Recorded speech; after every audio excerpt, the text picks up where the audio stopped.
I'm going to call this meeting of the Plan Commission to order. If I could have some quiet while we read the roll. Madam Secretary. Mr. Ackerman? Here. No, Ackerson, sorry. Ackerson, here. Ackerson. Mr. Fell? Here. Ms. Biden? Mr. Fitch? Here. Mr. Hopkins? Here. Mr. Otto? Here. Mr. Storr? Here. Mr. Trail? Here. Mr. Turner? Here. We do have a quorum. Are there any changes to the agenda? The minutes. We have minutes from the May 5th, 2016 regular Plan Commission. Any motions on the minutes? Mr. Trail moves to approve. I'll second it. Mr. Fitch seconds. And then we'll have any changes that you know of. Nope. All right, well, we'll have the voice vote on this then. All those in favor of approving the minutes say aye. Aye. Those opposed? The minutes are approved. Are there any communications other than this large number of letters that all pertain to the case? I haven't been able to go through these myself in any kind of detail. All of your names are listed and will be entered into the record. All of your correspondence will be entered into the record. So I don't know if city staff could characterize the tenor of these or wishes to try, if we want to take that into maybe summarize it at a future meeting. We can certainly do that, and I think a lot of the individuals that wrote in are some of the individuals that wrote in are in tonight and probably will speak, but yes, we can summarize otherwise at the next meeting or for the next meeting. That would be great. Okay. In that case, I'm going to open a continued public hearing. Plan cases number 2276 PUD 16, 2277 PUD 16. A request by Andrew Fell on behalf of Vision Housing for a final approval, preliminary and final approval of a residential planned unit development at 802, 804, and 806 South Lincoln Avenue and 809 West Nevada Street in the R4 medium density district, the R5 medium high density multiple family residential zoning district. So, Ms. Pearson? Chairman, obviously I have to recuse myself from the meeting. So. Mr. Fell's recusing himself at the conflict of interest. Thank you. The staff presentation will be fairly short this evening. As you saw in our memo, we are giving a recommendation that you continue the case to your next meeting, but I did want to provide an overview and a summary of the project. None of us can hear at all. She's got the microphone on. Can volume be adjusted? Can the volume be turned up? Yeah, we're going to try. Yeah, there we go. Is that better? All right, so as I mentioned, the staff report or the staff presentation tonight will be fairly short, as we are recommending that you continue the case to the next meeting, but I did want to provide a project summary and a little bit of an overview. So today, as I said, a little project summary, and I'll finish with the staff recommendation. We're going to start out with the location of the proposal, the planned unit development. 4 parcels outlined in red at the corner of Lincoln and Nevada is the location. That location is within the Lincoln-Busey Corridor Design Review Overlay District. What that means is that the project needs to be reviewed by that Design Review Board, or DRB for short, for conformance with the intent of the Lincoln-Busey Corridor Design Guidelines. And that meeting has been scheduled. It is scheduled for June 1st, 2016 at 5:30 p.m. in this room, the City Council chambers. So the proposed development in front of you is for a 5-story apartment building with 79 units that yields 117 bedrooms. I should point out there is a summary sheet the applicant provided. It's the last page of the packet, Exhibit G. So 79 units. The building proposes predominantly below-grade parking. Most of the parking is proposed in an underground garage. In terms of materials, the front is intended to be, front and part of the side, intended to be a brick facade, at least on the first 4 floors. And then the remaining, so the rear, the other sides, and the top floor, a fibrous cement material, so like a hardy plank. A plaza is proposed along Lincoln Avenue. And I also wanted to point out that a neighborhood meeting was held to discuss the project just last week, May 12th. I'm going to show you a couple of renderings that were provided by the applicant. This is as though you were standing at the corner of Lincoln and Nevada, looking southeast. And here's a view from farther east down Nevada, so the back and side. As many of you are aware, plan unit development does allow flexibility in zoning regulations. There are 5 waivers, as they are called, requested for this case, those being floor area ratio, building height, open space ratio, the number of parking spaces provided, and the front yard setback along Lincoln and Nevada. So as I mentioned, staff is recommending that you continue this case to June 9th. The neighborhood meeting and the correspondence, as you will see, did bring up a number of issues that both staff and the applicant need some time to absorb. And I know that in particular, looking a bit more at how the building fits in the context of the block would be important, and a little bit more information about parking demand in order for the staff to complete our analysis. Are there any questions for city staff? Mr. Otto? Mr. Hopkins. He might take care of my questions.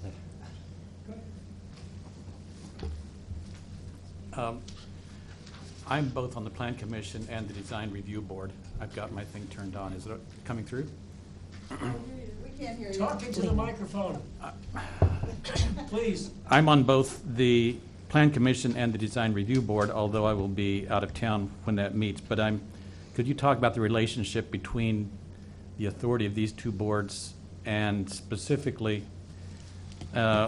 Section 13.3b about the PUD lists of criteria one should use and evaluate, and it has other official development plans and policies. Does this mean that the Plan Commission should also take into consideration the Lincoln-Busey overlay district in the criteria in our consideration? Well, specifically, the criteria listed in the guidelines are the purview of the Design Review Board. However, in a broad fashion, the Plan Commission is responsible for looking at broadly the plans, but the specific guidelines really are the responsibility of the Design Review Board. One of the key terms in the proposal and in the staff report is the term flexibility. Mm-hmm. I don't see it defined anywhere. What is flexibility and what are the limits of flexibility? I understand, it's sort of, as a layperson, flexibility is, in order to make something happen, you need a 5% increase or reduction of this or that requirement. What does flexibility mean, or is it wide open? It means whatever you can convince this board to approve. Well, as a zoning ordinance does not define a minimum or a maximum on any of the zoning regulations in terms of what could be requested for flexibility, it is an open-ended question. The staff doesn't have any recommendation on the proposal as a whole, but I noticed that it also, in terms of its description of the various things that are asked, there's only one case on page 5 where you have italicized sort of an analysis. Does the staff have any analysis or opinion looking at the minimum development standards, floor area ratio, building height, open space ratio? Do you have any commentary there in italics to guide us? The only place where I saw any sort of guidance was at the bottom of page 5, or do you consider all of these simply to be open-ended without staff analysis? The bottom of page 5, for those that might not have the memo, refers to there are 4 possible ways a planned unit development can be considered. One of those ways is if it is a unique development. So it was, this criteria is the only one we responded to. In terms of the project as a whole, the rest of the waivers that are being requested, no, at this point we do not have any analysis other than what's provided in the memo.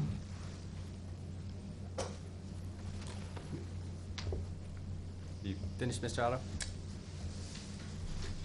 Yes. Okay, thank you. Mr. Hopkins? I think we need to be clear on procedure tonight. It's turned on. Okay, can people hear? Can you hear me? Yes. But are you hearing me through the microphone or because I can talk loudly? Because you talk loudly.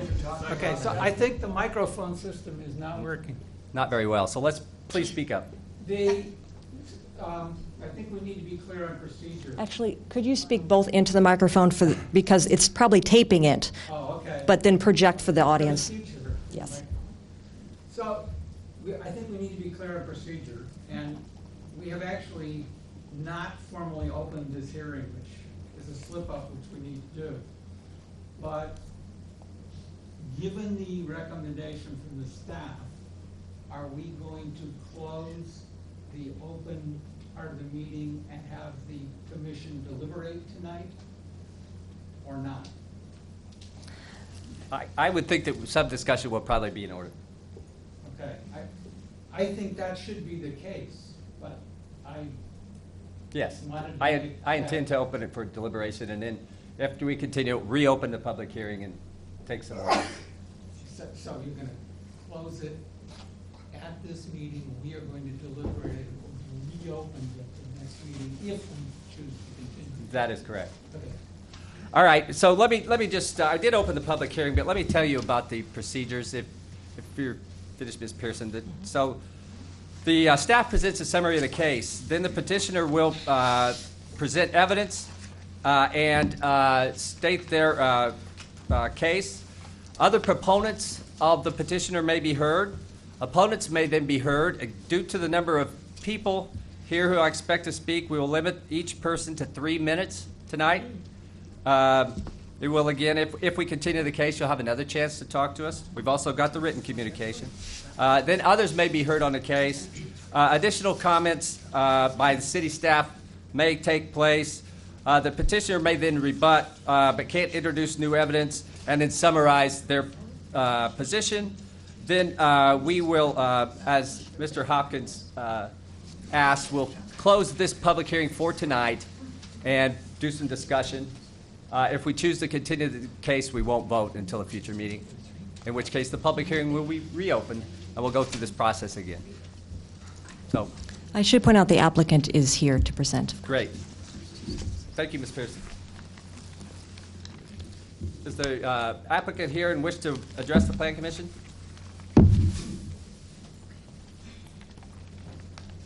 Thank you. If you could please state your name and sign the paper.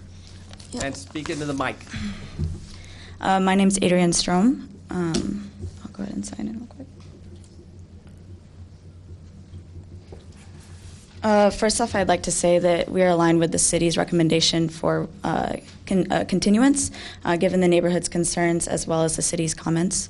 And so given those concerns, we have put together a couple things for everyone to look at. First, we'll start with a Google Earth model.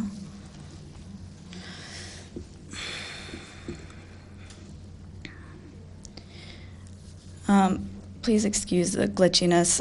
It's the program that was used.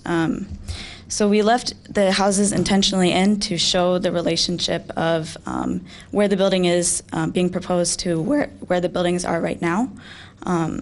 And we'd like to note that the proposed building is set back farther than the current buildings are right now.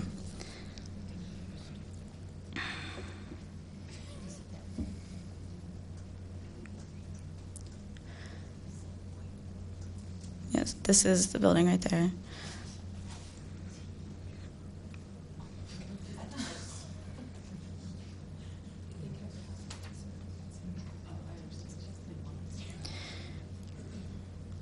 And then we also wanted to address the question of the elevations of the surrounding buildings. Using Google Earth as well, we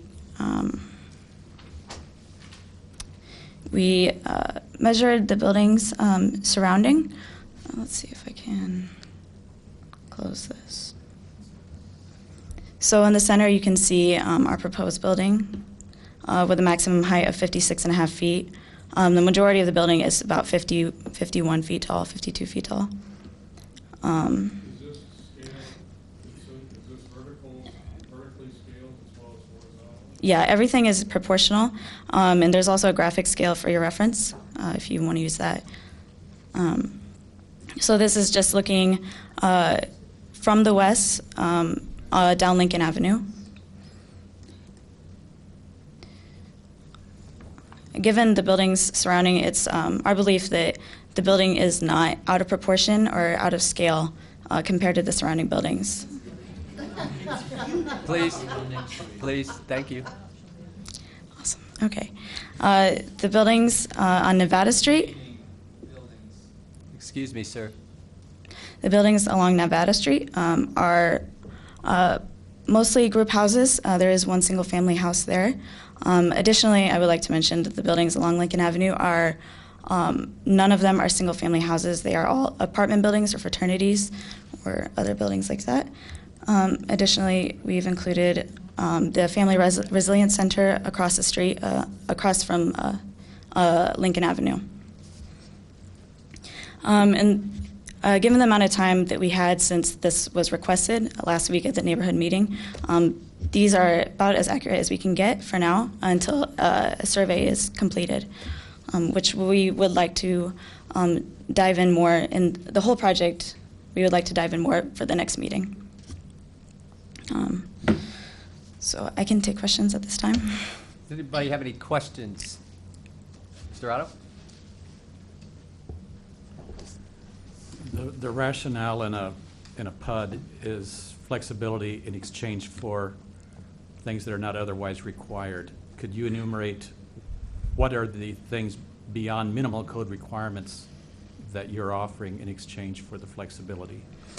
So a couple of things would be the plaza that we're proposing in the front, which we can see in this, well, not in this image, but these were also images of the site. But I think in maybe a packet as well as in the renderings, you can see that we proposed a large plaza that we aren't required to do, but we thought it would be a nice addition for not just the residents, but also members of the community, as well as students from the university, as well as the commercial areas like Cafe Paradiso.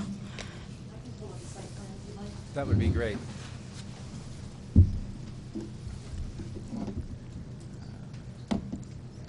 Well, how about just actually, you can see it. Why don't you point it from here?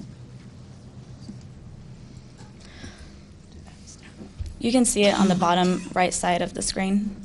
That's part of the plaza. I don't think that they have the other rendering in there, but that's one thing that we're proposing. We also are proposing many more bicycle spaces than are required, as well as we are pulling back the building as much as we can to offset the height of the building. Like I mentioned before, the building is set back farther than the current buildings are from the streets as well as the neighboring building. Mr. Otto? Yeah. On the plaza, are you granting to the city an easement guaranteeing that regardless of future owners, access to that plaza will not be withdrawn? Or how is access to that protected over time? I believe that that was a stipulation that the city put forward as one of their comments around the last time. That's correct. The city staff has recommended that if we approve this, that be a condition. One of the conditions for residential PUD is that it provides a wider variety of housing choices than is now being offered in this market. What choices are you offering there that's not now available? Well, the majority of the buildings there currently are group houses. This will be very different. I think the most we have are 2 bedrooms, but most are efficiencies in 1 bedrooms, which is a very different. Excuse me, I assume the market is the larger university district, not the immediate block. Can you explain? Sorry. Well, the market is the We're- buildings that are going up all around town. I mean, Yeah. there's a flurry of building, including down the block from Lincoln. So what's the niche that this is offering that now the housing market serving the university district is not offering? Well, in this location specifically, we would imagine that the demographic that it would serve would be graduate students, generally more a professional atmosphere rather than students who have space to have, parties, get-togethers, and stuff like that. It'd be a quieter population than what's there now. A group house can house 7 to 10 people. That's a lot more area for a single group of people to get together. One of the list of things that are listed in a PUD to qualify for a PUD is going beyond code in a variety of ways, including green construction, and it even mentions aspiring to LEED Silver. What are you doing there in terms of efficiency that go beyond minimal code requirements? In terms of that, that's a question that I'm not sure I can fully answer at this time. Maybe at the next meeting I can answer more clearly. I would just say that we have we have a lot of green space along the plaza level or the ground level, and we are keeping like that big tree right there. We're in terms of that, that's about as well as I can answer in terms of the efficiency of construction or the building type. I mean, I won't read over the paragraph outlining, things that one should find in a residential PUD, but I would need to have something much more concrete than a plaza in exchange for the things you're asking in your waivers. It seems to me like you're asking for a lot in the waivers, and the only concrete thing that I see is a plaza. Mm-hmm. Any further questions? No? Well, thank you very much. Thanks. All right. Does anyone wish to speak on behalf of the proponent? All right. We'll now turn to people who are in opposition, and as I said, we'll have 3 minutes per person. I would ask you to, first of all, if you've sent us a letter, we will read your letter. You could summarize your letter, but I'd appreciate it if you don't read the letter because we will read them, and we will also have a summary from city staff. I would also ask you to try to, as each subsequent speaker comes up, try to make a new point if you can. If you just wish to throw your agreement with the rest, then you can tell us that. I imagine some themes will emerge from what I've read already. I'm pretty sure that to be the case. So I'll just kind of start in the front and just work my way around. So the first hand went up. Mine? You're first. I was here 2 weeks ago. You were. I'm Dr. Betty Anderson. I'm proud to be able to address you again. If you look at Exhibit A in the front upper right-hand corner, that's my home. Can you sign the paper? Oh, yes, I will. Thank you. And can you hear me? Yes, very well. So that SFR in the corner here, that's my house. It is 101 years old. The space between the house and the garage has a huge tree, the largest tree in Champaign County, of the type of what's called a linden tree. I've lived there for 20 years. We bought it and refurbished it. I had to come and ask permission from all of my neighbors and the city in order to put 2 additions onto the house. I had to conform with all of the zoning requirements. I could not change my setbacks. I could not even cut the tree down. I had to stand there while the tree was protected as they dug out the back of the house. Now, I come from a long family. What I want to tell you about tonight is that this city is on a swamp land. And how do I know this? I have 4 generations of sanitary engineers in my family. My uncles ran a business called Wilson and Anderson. They laid out the graveyard north on Cunningham. They worked on the city dump. They worked on the sanitary district. They laid out 2 subdivisions in Champaign. My father, after the World War II, did his graduate thesis here plotting out the branches of the boneyard and the underground water systems. The boneyard, as I bought the house, there were many buildings going on across Lincoln Avenue. Okay, the houses were coming down, trees were coming down, and university buildings were going up, as you can see. Parking lots were being covered. And what has happened is we found that in this area of town, we had not been able to find the plots or any of the underground waterways. As the buildings continued to You have 1 minute remaining. As the buildings continued to come up on Lincoln Avenue, the flooding began on Busey Avenue next to my garage. It came up 4 feet away from my house. It took a threat to call the mayor myself on Sunday morning to get that cleaned out. It did not get repaired. As the trees came down this last year, by Ameren and by the city, for various reasons, be it the green beetles or the emerald beetles or whatever else, or the nuisance of the trees to the Ameren company, the trees came down, the water came up, the rats came out, and I had to kill 12 large rats. I have pictures of them, and I sent them to the city. I have also had to deal with city sewage in my house. My concern is very serious. You do not know where this water system is going. You do not know where these drains are. They are going down towards the corner of Kohler and Busey, or Kohler and Oregon. They go into the boneyard, and a building of this size, in addition to the buildings that are on Lincoln already, if it pushes any more sewage, any more water, or any more rats into my house, that will be a problem for me. And it should be for all the neighbors, because those rats are large, and they smell bad when you poison them, and you have to buy special traps to kill them. Thank you, Dr. Anderson. I appreciate it. So your point is that it will contribute to flooding in the area. It's going to, and sewage and rats, because as the water comes up, the rats come out of the sewers. All right, thank you. And it happened on Lincoln Ave, it happened on Michigan too. Hi, thank you. If you could state your names and sign the paper, that would be great. Yeah, I'm Liz Cardman at 708 West California. This is my technical assistant, Paul DeBevick, and Desperately hunting for the USB port. Given that I had 8 LaSalle criteria down to 5 minutes, he's going to, if with your permission, take the extra 2 minutes. Get rid of their file, please. Okay, thank you. Thank you.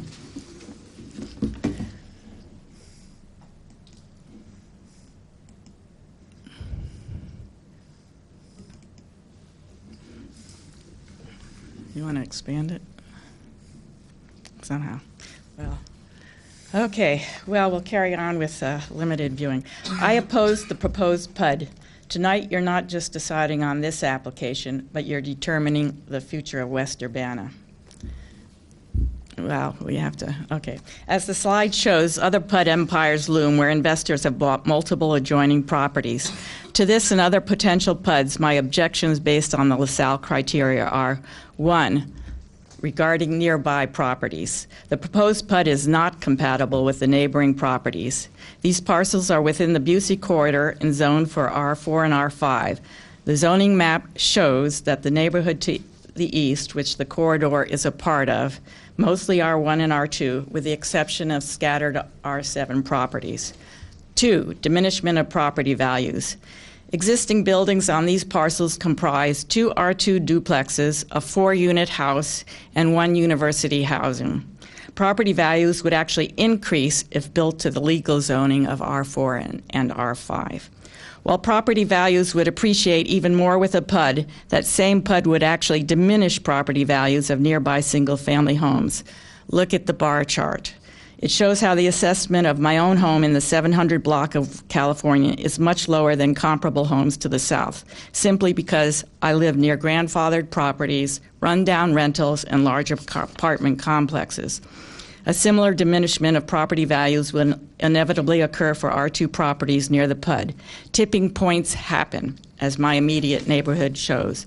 3, promoting public safety and welfare.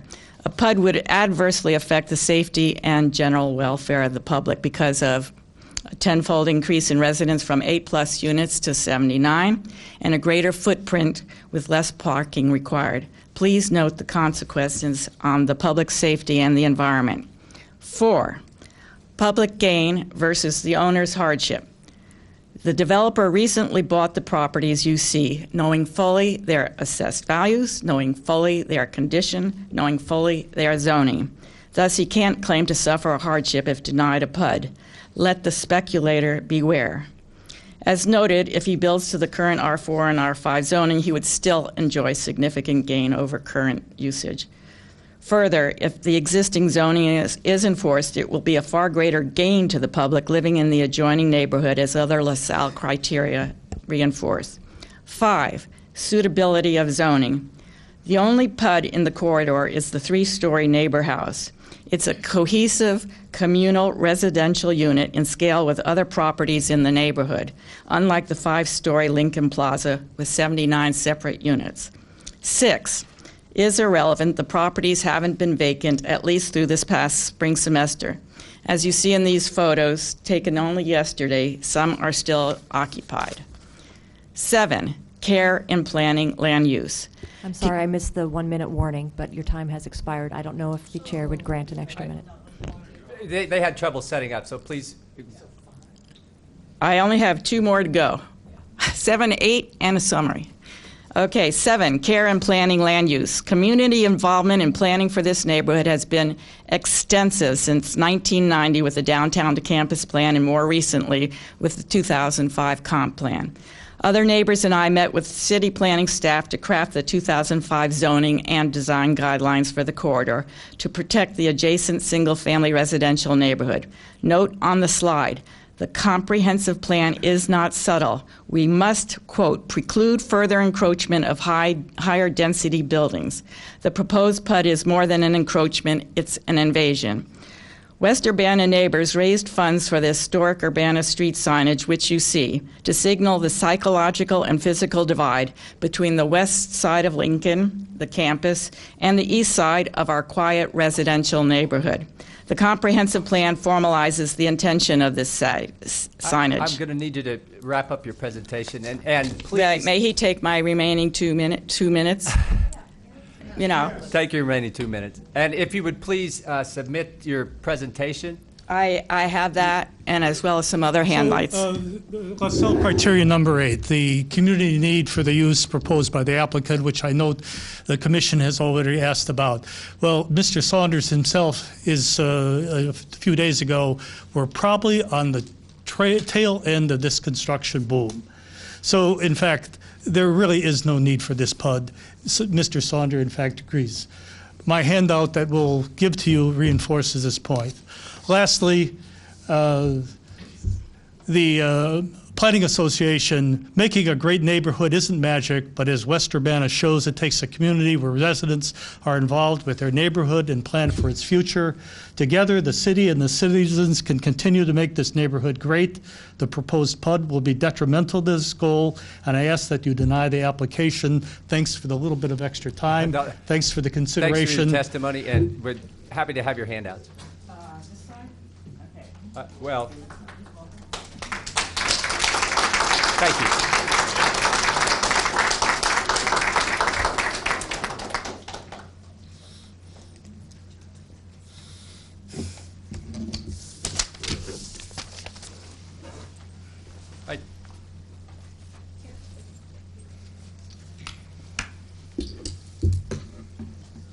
I think that those were their statements.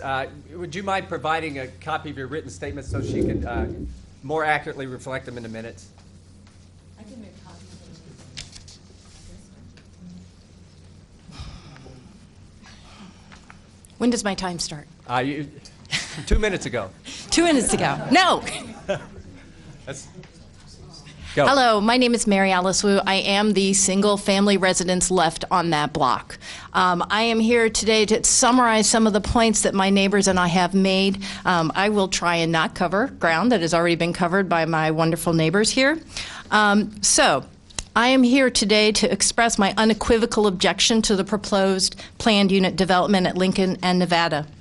The proposed mega project does not meet any of the conditions for being of public interest, does not even come close to conforming to the 2005 comprehensive plan for the Lincoln-Busey corridor, and only serves the financial interest of the developer, and is in fact a strong threat to the quality and the stability of our neighborhood. Regarding the Lincoln-Busey corridor in particular, our documents state, quote, preserve the uses as they now exist while precluding further encroachment of higher density buildings into this unique residential area. Also, the city specifically designs in terms of what buildings can be used as comparison. All of the buildings that are referenced in the documents, both in the staff recommendations and in the PUD application, all reference buildings that are to the west of Lincoln. None of these are supposed to be considered as part of Zone 1 and should be not part of the comps used for the application. Thank you. I have 5 or 7 specific objections to this PUD. The proposed mega development is completely out of character with our neighborhood, number 1. Number 2, the 5-story mega structure would bring permanent shade on many of the surrounding houses and potentially mine as well, which would be a detriment in terms of our ability to put solar panels up on our house. Number 3, there is no precedent for any such mega development in our historic neighborhood.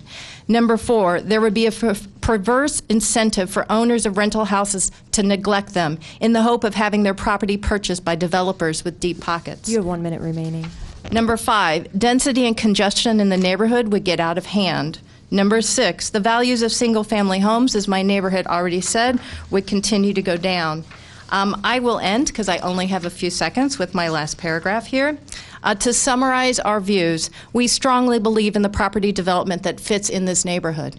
The State Street area has been recognized nationwide as an exemplary neighborhood from the American Planning Association, and the UIUC is a leader in the area of sustainable development. It would be a travesty to allow the construction of a 5-story mega complex. Thank you very much. Thank you.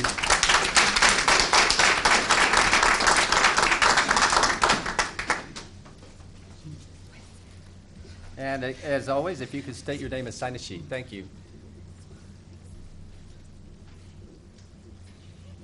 My name is Charlotte Hall, and I'm a landlord in this neighborhood. I own 511 West Nevada and 705 West High Street. I get many calls from prospective tenants who want to live in this particular neighborhood because of its character, because it is a calm, quiet area close to the university. I think allowing a building of this size will change that character. I work very hard to be respectful of the community where I have my 2 buildings, and I don't want to see the character of this neighborhood changed. Also, these people have prepared and worked very hard on these papers and are only being allowed 3 minutes. I think that's disrespectful.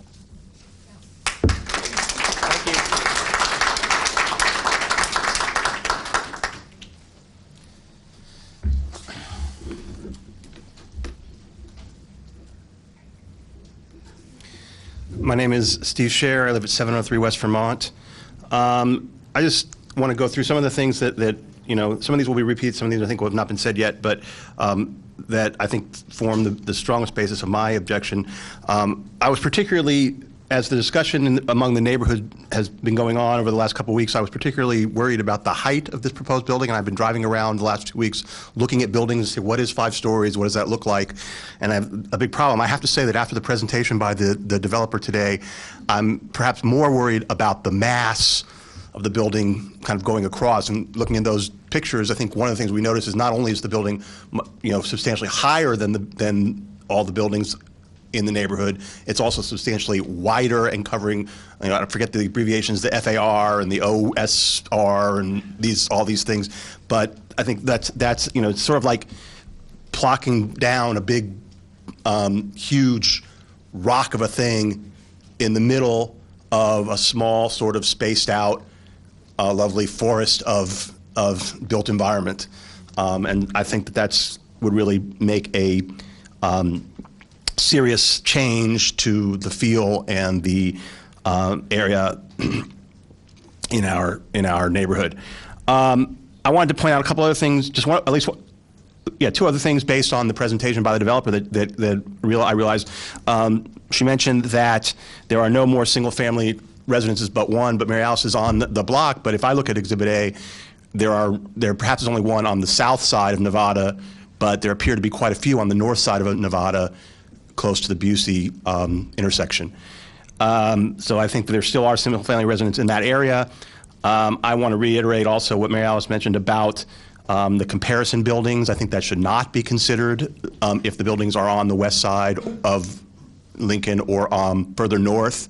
The only building in the list of comparison buildings listed in the packet that is on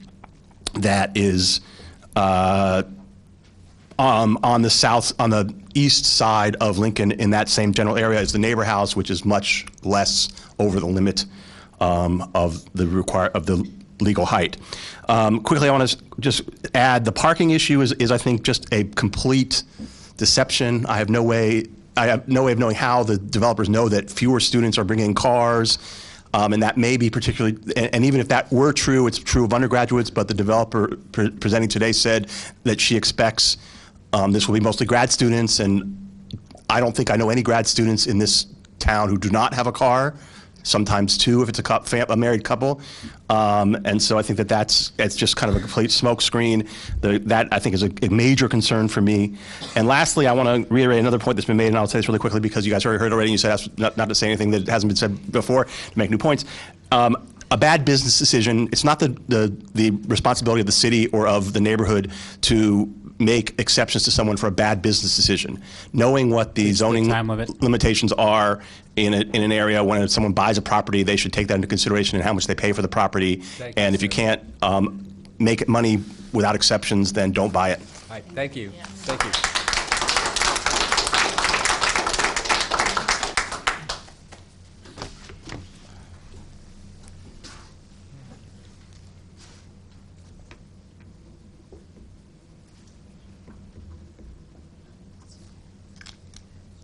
I am Michael Pleva. I live at 708 West Iowa Street in Urbana. I came to the city in 1974 as a postdoctoral fellow, and I rented. And I fell in love with the West Urbana neighborhood. In 1978, my wife and I bought the building, our home that we currently live in. I participated in the Downtown to Campus program and in the 2005 comprehensive plan. And just to remind city staff, let me read three items from that comprehensive plan. For West Urbana, it says that it's to preserve existing zoning protections and new development to respect traditional physical development pattern, and finally, to preserve these uses as they now exist while precluding further encroachment of higher density buildings into this unique residential area. And this is a unique residential area. This did receive the 2007 American Planning Association Award. This award was granted not because we're putting up these whale-like metastasizing buildings that completely is incongruous with the existing neighborhood. And this will change the character of this neighborhood. The other thing I want to talk about is I'm listening to this ridiculous notion that this plaza is some kind of gift to the neighborhood. You'll be able to hear this plaza at the next unofficial St. Patrick's Day. Okay, this is not the job of the city to allow, for instance, the use of a business across the street from Lincoln to encroach onto a residential neighborhood so that people can go to Paradiso or whatever and bring their food onto the so-called plaza. This is not a gift. This is ridiculous. These are not variances to zoning laws. These are complete waivers. 1 minute left. This is by far the worst insult I've seen to this neighborhood in my entire time here in West Urbana. So I want to express my opposition to this terrible project. Thank you, sir. You're next.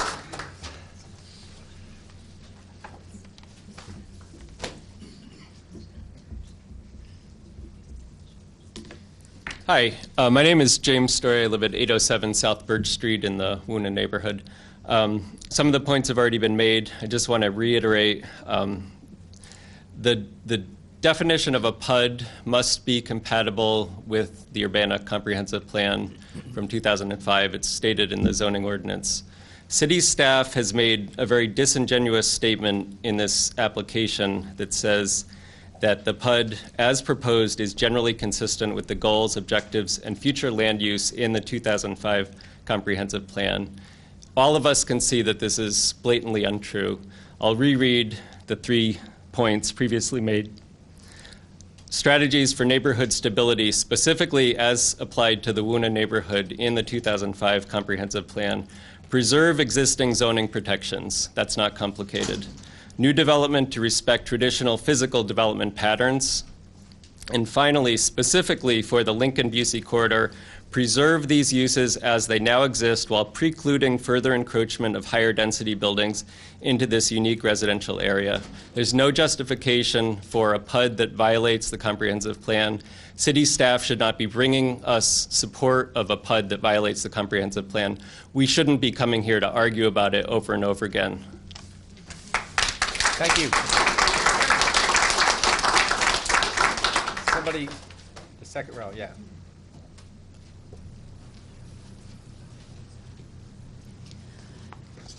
Thank you. My name is Mary Pat McGuire. I'm the owner of 804 West Nevada Street in the Lincoln-Busey corridor. I'm going to make a few key points regarding the plan cases that are being put forward. Since these are formally presented in a letter of record submitted earlier this morning, I'll try to summarize. The Urbana Comprehensive Plan and associated regulations, ordinances, policies, and guidelines must be upheld. The zoning ordinance itself is the law that upholds the plan, and this is the document on which property owners can rely to understand one's rights and responsibilities, the rights and responsibilities of adjacent property owners, and the responsibilities of the city to maintain the plan and the ordinance. The proposed development plan cases that are located in West Urbana and in the Lincoln-Busey Corridor District are subject to these plans and ordinances and guidelines. PUDs are covered in the zoning ordinance in last section 13, and they are not exempt from fully addressing the intentions of the comprehensive plan and the zoning ordinance, even as they ask for some flexibility in applying them. The plan case's development application breaches 3 of the core spatial regulations and understudies parking and circulation issues. The PUD application does not ask for variances or flexibility against the ordinance. It asks for outright waivers of the site and building zoning regulations. These are actually intended to support the plan while ensuring compatibility within the corridor. And the waivers requested are the following.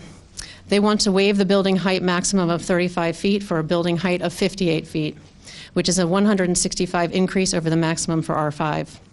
They want to waive the FAR maximum of 0.9 for an FAR of 2.45, which is a 265% increase over the allowed density increase for R5. They want to waive the open space ratio of 3.0 for an open space ratio of 0.13, which is a 55% decrease in the open space minimum for R5. Further, for parking and transportation, a circulation and traffic study is needed. The proposal does not address circulation adjustments that would be needed to the small street infrastructure that exists around the site. 3 minutes is not enough to... I'll take her additional 3 minutes. Thank you. These plan cases fail to satisfy the criteria for PUD, and they fail to submit the required project documentation for review. The applicant repeatedly states in their application that the PUD conforms to the comprehensive plan through land use, that of residential, and that it does. But it does not adequately address other intentions of a PUD, the goals of the plan, the zoning ordinance, nor the Lincoln-Busey design guidelines. The applicant makes repeated statements about the project's size in the application, attempting to justify its scale as compatible to the west of Lincoln, and it provides little description of its responsiveness to the east, aside from buffering against us. In addition to scale, the allocation and programming of public space plaza make no sense. Certainly, the project does not demonstrate contextual development nor unique development as defined by a PUD. 3 minutes. Statements within the PUD application are unsubstantiated and they're incomplete. Yes, residential is the zone use, but the incompatibility in project design and in the planning process is the issue. The city staff memorandum of May 13th, and I think this is of a vital issue. Itself reveals an alarming lack of due diligence in upholding conformance of the project to its context. Specifically, as the context evaluation for Goal 2.0, which is new development in an established neighborhood, will be compatible with the overall urban design and fabric of the neighborhood, would have been confirmed. Would an actual examination of that goal would have confirmed the presence of something called proposed intensive development that was deemed unacceptable per the same memo on page 3. The fact that this project has been put forward to Plan Commission without this due diligence is astounding to us, since such evidence is missing from the proposal that meets the criteria set forth. In addition, there are actually documents that are missing from the preliminary and the final submission for PUD. A site inventory and analysis was never submitted. To scale drawings, including scale elevations, were not submitted. The eschewing of these required documents, which are technical review documents, demands immediate attention. Further, the presentation at the public meeting on May 12th by the architect and developer owner added insult to injury. Residents and owners in West Urbana provided clear and direct questions and feedback to the applicants and to city staff regarding the PUD application and process, yet the applicant and the city offered very little response and almost no evidence to support the claim that this is a beneficial PUD. I will say in summary that we, those of us certainly who signed the letter submitted this morning, are not anti-development. We are strictly opposed to the applied for project in its current physical condition. We hereby request that the Plan Commission reject this application and request the applicant to revise and resubmit a project that fits the zoning ordinance and intentions for compatibility as set forth in the plans, legal codes, and guidelines therein, and for the city to process a future application utilizing the policies, procedures, and laws that constitute our comprehensive plan, zoning ordinance, and Lincoln-Busey corridor design guidelines. Thank you. Thank you.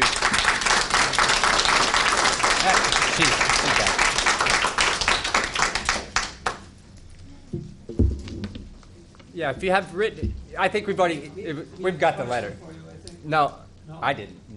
Do we have a question? No? No? Okay. Sir.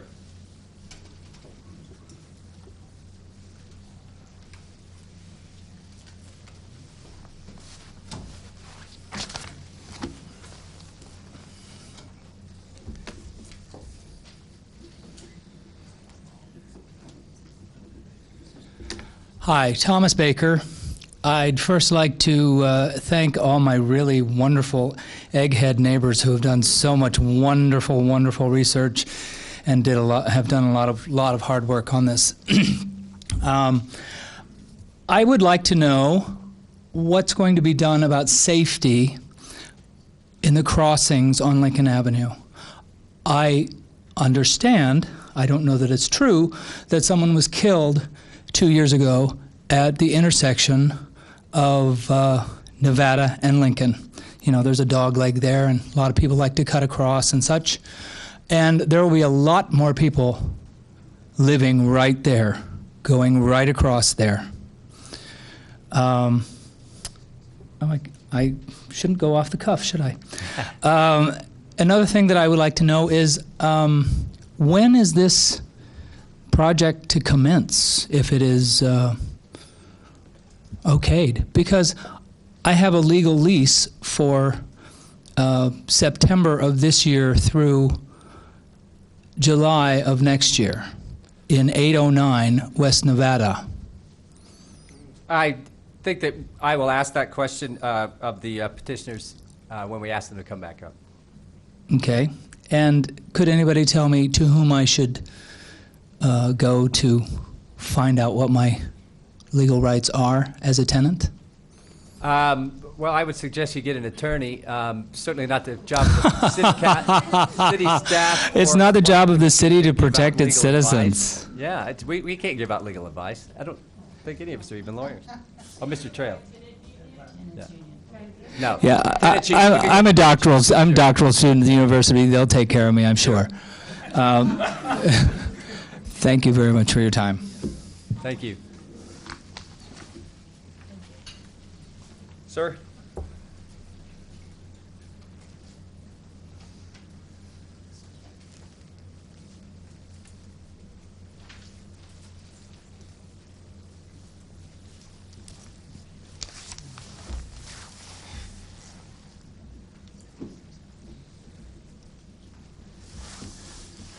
Going at the tail end, I'll try to be brief. My name is Steve Ross. My mother is Ruth Ross. She's the owner and occupier of the house at 805 South Busey, which is directly abuts this development, so her backyard and the development are together. My parents and my grandparents have owned that house for approximately 75 years. We appreciate in the current plan that Andrew Fell has backed the building away from my mother's property from the by right 7 feet to 24 feet. We also appreciate the fact that he's designed the southeast end of the building to include cutouts that reduce the mass so that the southeast view of the project is not a 58-foot brick rectangle. That said, however, we would rather see a by right 35-foot tall building located at a by right 7-foot distance from the property line. Because the current owner of the subject properties is intending to spend, he said, $12 million on the project, in no way obligates this commission to approve a project that has requested waivers for, as you've heard, the FAR, the height, the open space ratio, parking, and anyway, we'll leave it go at that. One specific to note is that of the 9 general goals of Section 13.3C of the zoning ordinance, it says to coordinate architectural styles, building forms, and building relationships within the development and the surrounding neighborhood. The single, as has been said before, the single-family houses on Nevada and Busey are dwarfed by this proposed PUD. In his response to this goal in his application, Mr. Fell writes about the architectural styles, but not about the height and mass of this project with respect to the houses on the east, which is its principal problem. Another one of the general goals says to promote infill development, thank you, in a manner consistent with the surrounding area. Mr. Fell responds in his application that the building is in a scale compatible with other structures to the west, but the proposed building is not in a scale compatible with the other structures to the east. It's on the east side of Lincoln. In another portion of the application, he writes, the building is more in line with the scale, massing, and vocabulary of the buildings across Lincoln Avenue. Indeed, the project is more in line with the scale and massing of those buildings. Unfortunately for the neighbors, it is on the east side of Lincoln and not on the west side. Finally, he writes, the building is admittedly a large presence. Mr. Fell and I are in complete agreement on that point. Again, this commission is under no obligation to make this project economically viable for the owner. A smaller project would still add a substantial amount to the property tax collection of Urbana without robbing adjacent properties of their value. Thank you. Thank you, sir.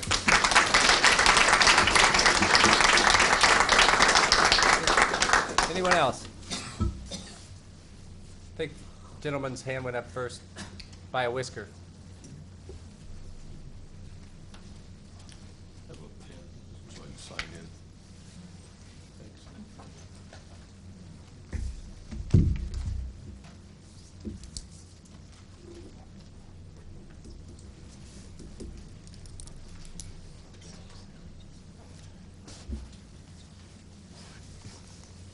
All right, sir. My name is Paul Hickson. I live at 209 West Indiana. I've lived in Urbana for 47 years. I've lived at 209 West Indiana for 38 years. I worked for the university for 45 years. Most of that time, I either walked or biked to work. Since I've retired, I walk a lot. I walk between 6 and 8 miles a day throughout Woona. That's my recreation. I've seen almost every block several times a week. And I want to stress to this group how important it is that the city of Urbana honor its commitments to this neighborhood through the Lincoln-Busey Corridor Plan, the Downtown to Campus Plan, and the Comprehensive Plan. My wonderful neighbors who have expressed in detail what this means, I'm going to give you a more subjective feeling. I walk from Delaware to University on Busey every day. When this topic came up, I started circling the proposed block just to get a sense of what it was like. If you do a Google Street Map sort of view and start down at the Twin City Bible Church, past some sororities, some nice apartment buildings, you'll see some very great 3-story buildings mixed in with some group houses. And then you would hit this very long, very tall, out-of-scale building. I'm here tonight because although I live nearer to Race Street, this decision is putting the whole Woona neighborhood at a tipping point. And I can tell you from my subjective point of view, the quality of life that this very special neighborhood has will be seriously affected all the way to Race Street if this proposed PUD is approved, as it is currently stated. If it's scaled back to live within the characteristics of the requirements of the planning documents that we currently should be guided by, then it could be compatible. But as it is, it's an out-of-scale threat to the quality of life in this neighborhood. Thank you. Thank you, sir. Woman in the back. Sir?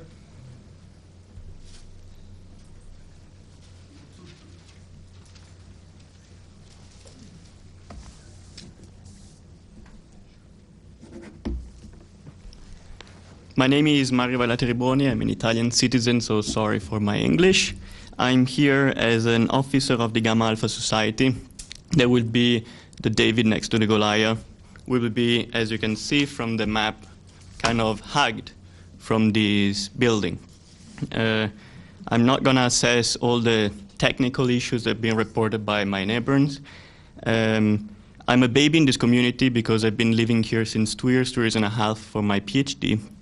And I'll plan to live here at least another 2 to 3 years to complete it.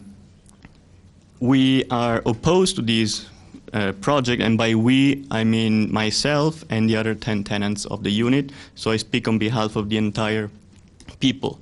We were supposed to send in a letter, but as students we tend to procrastinate, and we forgot. Still have time. We will try. You get an extension.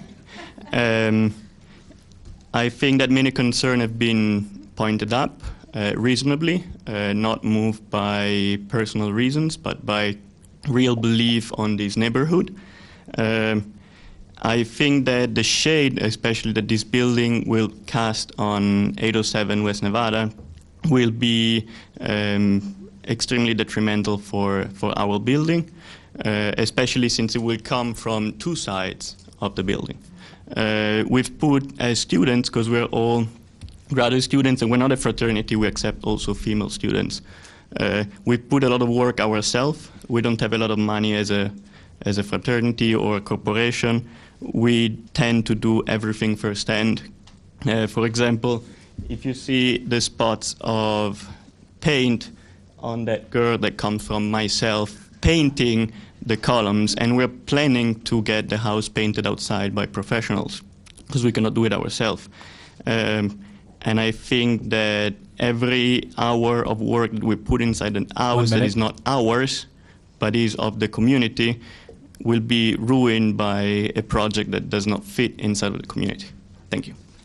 Did you sign the sir? Did you sign the sheet? Did you sign the sheet? Did you sign the sheet? Yes. Okay, great. Thank you. Does it need to be clear? No. Maybe print legibly. Sir? If you could leave the pen, keep walking off with our pens.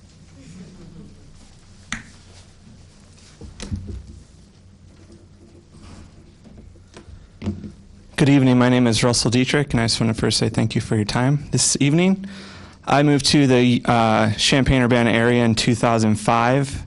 I've lived at Florida Avenue Residence Hall and then Allen Hall during my sophomore year. And when I was a junior, I made the choice to move out to the residential area that we were discussing, 712 West Nevada. I lived there for 3 years. I also lived at 711 West Nevada for 2 years, and I currently live at 703 West Nevada for the past year. I recently got married to my wife of 1 year. She lived at 2nd and Armory in Champaign. We chose to move to 703 West Nevada because we did not want to live in Champaign. And this building feels like the aesthetically and stylistically a building that belongs in Frat Park on First Street on Armory Avenue. And there's a lot of buildings being built in that area. And the reason we live in Urbana is because we don't want to live in Champaign. So if you have a building that is of the ethos of Champaign, Mr. Felk, keep it in Champaign. And I would just as well want to speak directly to Mr. Felk and say to consider restoration over demolition. Those buildings are, especially the one of German architecture, is beautiful. And those buildings can make a lot of money for you and be of great profits if you just put the time and effort into restoring. And if restoration does not suit you, I would exhort you to consider relocation. Thank you for your time, and I just hope that Nevada Street can maintain its charm and that we would protect the neighborhood. Thank you. Thank you, sir. Anybody else? Oh, I thought we were running out of gas there. In the corner, you had your hand up a minute ago. You.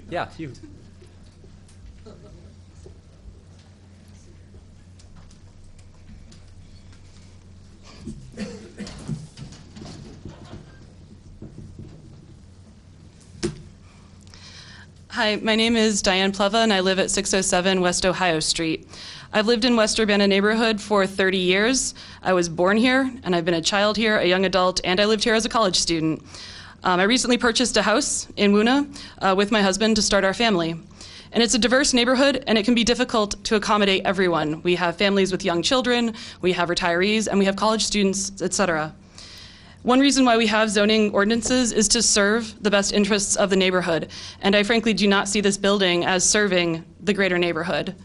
And I'm strongly against the proposed building. And I just wanted to point out a couple things that came to me. You can tell I wrote on note cards during the presentations today. A couple things that just came to me. I wanted to point out on the diagram that we were shown earlier today with the proposed building and its outline versus the current buildings and the neighboring adjacent properties, it is by far the largest thing on that map. It's huge. And so I don't understand when they say, oh, it'll fit right in. It's part of the neighborhood. It won't be, won't stick out. It's not that it's middling size or even slightly larger. It's substantially larger. The other thing I want to point out, and I know that this is just kind of an anecdotal piece of evidence, but I live on a block that has 3 frats and sororities and a lot of group houses. And that's okay. We knew that when we moved in. Our driveway has been blocked multiple times just this last semester by cars because there is no parking on the street. There is no parking on my street during the semester. When I left the house today to come here, there was 1 car parked on the street after graduation, after the end of the semester. And this happens with regularity. It's like watching birds migrate.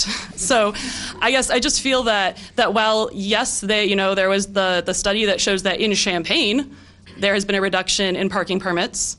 I feel that if you talk to anyone that has lived in this neighborhood for more than 2 years to see this cycle, a lot of college students bring cars. I had a car as a college student, frankly. So I just feel that I either feel like we're not being understood or we're not being heard when we say that our experience, our decades of experience of living in this neighborhood and being able to tell you what sort of things affect our lives. I just want to make sure that is clearly understood by the members of the committee. And I just also wanted to point out that we live across the street from a group housing that houses, I believe it's like 17 to 20 people. And they change out every year. Sometimes we get good groups, sometimes we get slightly louder groups. And I just wanted to note that even the really good groups, the people that are nice and kind and close their windows before they have parties and let us know when they're planning on having people over, it's still louder just because you have so many people living in a fairly small area. And so when you start looking at, really increasing the density, you are increasing noise no matter how well you try to adjust for that. So I think that it needs to be something that's taken into consideration, the parking issues, the cars, and the proposed density. So thank you very much for hearing all of us.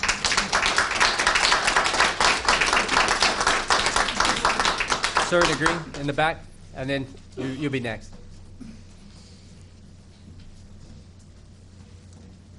Sorry. Go ahead. Thank you.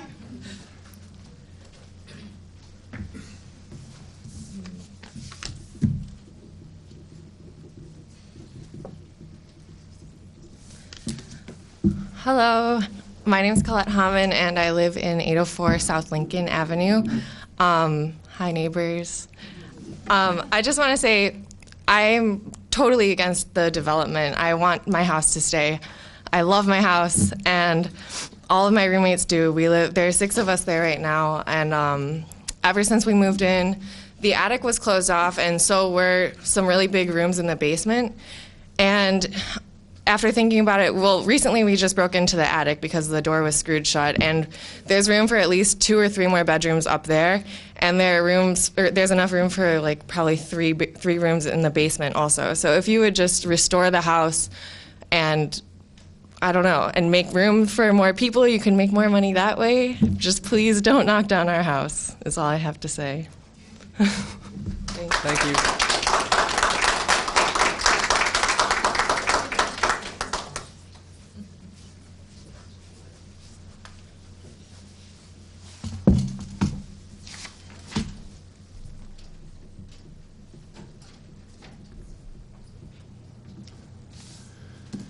Hello. Yes. I live at Ralph Dady, 302 West Nevada.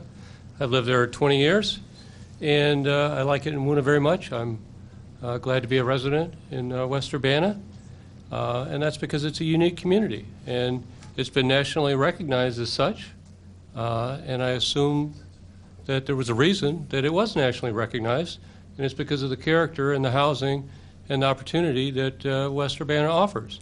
We all are aware of the development on the west side of the University of Illinois as well as the north side.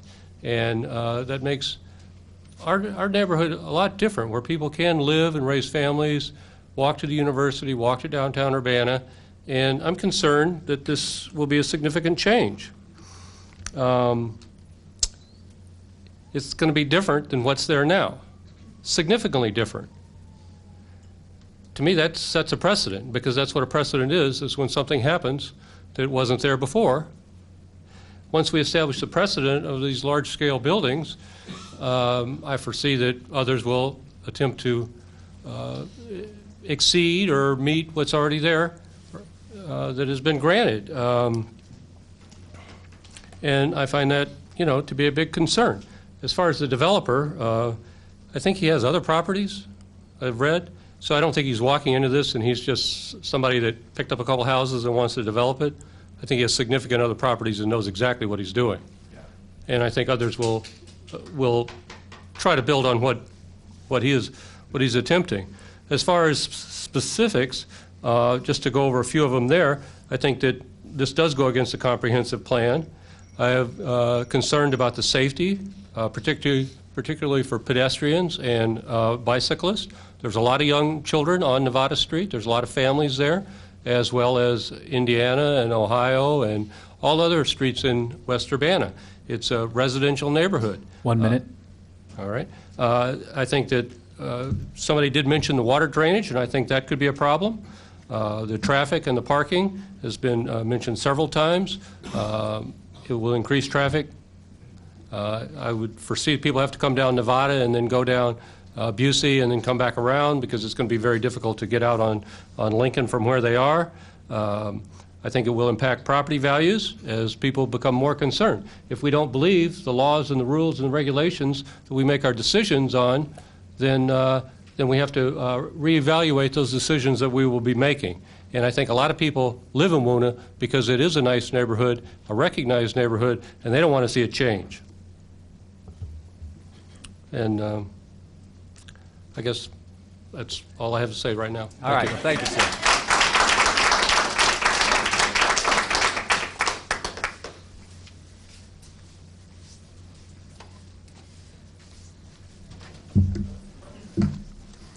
Hi, thank you. So my name is Trevor Birkenholtz.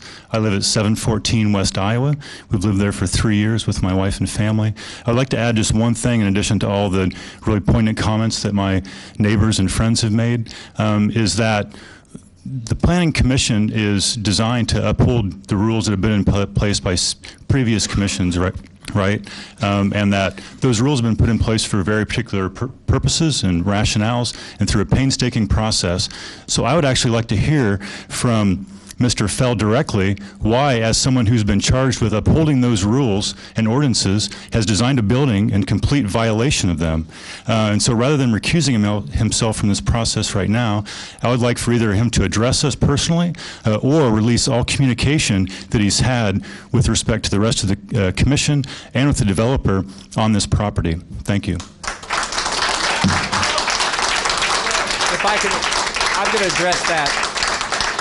Mr. Fell cannot address this hearing because he is a plan commissioner and has recused himself, so he can't contribute. As far as communication with us, he hasn't had any. Okay, well, he's subject to FOIA.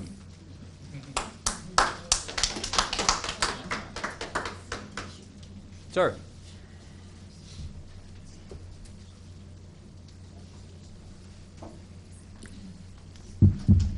Hello. My name is Max Canarum. I lived at 804 Lincoln in 2011, my senior year in school. And I just want to stress how unique of a property it and others like it are in fostering community for students. Like the gentleman who spoke a few people ago, I too lived in one of the generic buildings in Champaign for my first couple of years of school, and kind of stumbled by chance into 804, and I found that it's been passed. It's like a brotherhood, a sisterhood. It has murals within it. It just draws so many unique people, I think, who otherwise wouldn't get a chance to meet, and it's passed as a baton through time, and it forms this really cool chain of people and perspectives that would just be cut off. It would just be ended. And I see this as such a symbolic decision for you all in what you want Urbana to be. I mean, this sits as, like, to me, a gateway between campus and West Urbana. You can see it all down Nevada from the quad. I mean, it's if it's such a nexus of creativity in just this one house. And while it is just one house, and I know the forces of economic development may inevitably push places like this out of Urbana near campus, I think if people want to live in kind of a glorified storage locker, there are already these dystopian towers of concrete that mar the skyline in Champaign that, you know, plenty to choose from. Oh, that was quick. Thank you. Anybody else? You might as well all come up. Go on.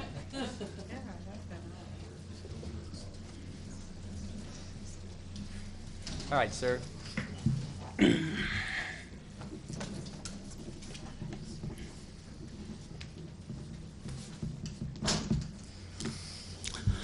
Hello, my name is Rhett Hasty, and I'm very uncomfortable speaking while sitting down, so I'll be standing for this.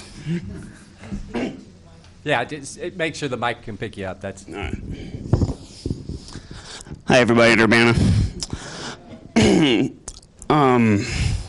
A lot of people have today put this much better than I could, and have brought a lot more evidence and a lot more empirical data as to what the rules are and what should be happening by this committee. I'm going to give you a very personal story about my experience with West Urbana. I grew up on a farm outside of town in St. Joe, and when I was in my early 20s, Mom got sick and we had to sell the farm. And then I wandered for 5, 6, 7 years. And when my wife finished grad school at Ohio State, I was thrilled because I said we get to go home. And I didn't mean we were going back to the farm or even Illinois. I meant we were going back to the state streets. We were going back to West Urbana. And so I am asking you, with tears in my eyes, do not let this speculator destroy our home.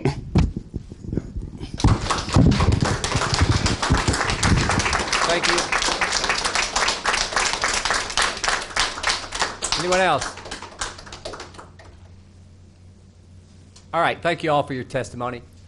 Petitioner, were you?